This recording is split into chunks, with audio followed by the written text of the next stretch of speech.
শাপলাকে দলীয় প্রতীক চেয়ে দলের নিবন্ধনের জন্য নির্বাচন কমিশনে আবেদন করেছে জাতীয় নাগরিক পার্টি এনসিপি।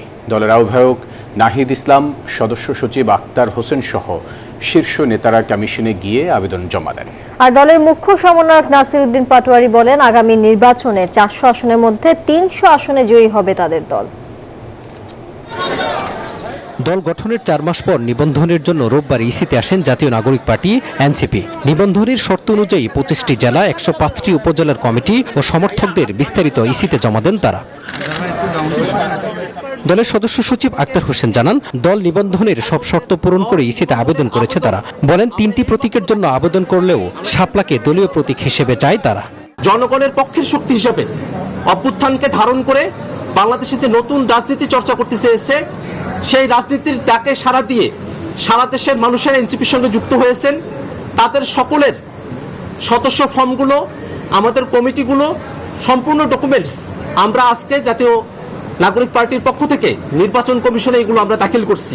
এ সময় দলের মুখ্য সমন্বয়ক নাসির উদ্দিন পাটোয়ারি জানান, তারা যেন নিবন্ধন না পায় সেজন্য তাদেরকে বিতর্কিত করার সব চেষ্টাই করেছে কোনো একটি রাজনৈতিক দল। জানান, আগামী নির্বাচনে 400 আসনের মধ্যে 300 আসনে জয় হবে তাদের দল।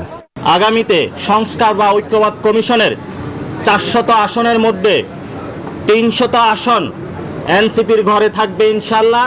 এবং এবারই এনসিপি পার্লামেন্টে জাতীয় সরকার গঠন করবে, যার মধ্য দিয়ে গণ অভ্যুত্থানের সংস্কার, গণপরিষদের যেসব কার্যাবলী রয়েছে সেই সকল কার্যাবলী জনগণের ম্যান্ডেট নিয়ে ব্যালট রেগুলেশনের মাধ্যমে ইনশাল্লাহ বাংলাদেশে সম্পন্ন করবে। আগামী জাতীয় নির্বাচনের আগে নির্বাচন কমিশন পুনর্গঠনের কথাও বলেন নাসির উদ্দিন পাটোয়ারি। অনেক প্রতিষ্ঠানের সংস্কারের কার্যক্রম শুরু হয়েছে, পুরো বাংলাদেশের মানুষ চায় পুনর্গঠন। মাজহারুল ইসলাম, নিউজ 24, ঢাকা। বান্ডেল থাকলে প্রতি সেনমানিতে টাকা বাঁচবে। বিকাশ সেনমানি বান্ডেল কিনে জিতুন প্রতি লেনদেনে।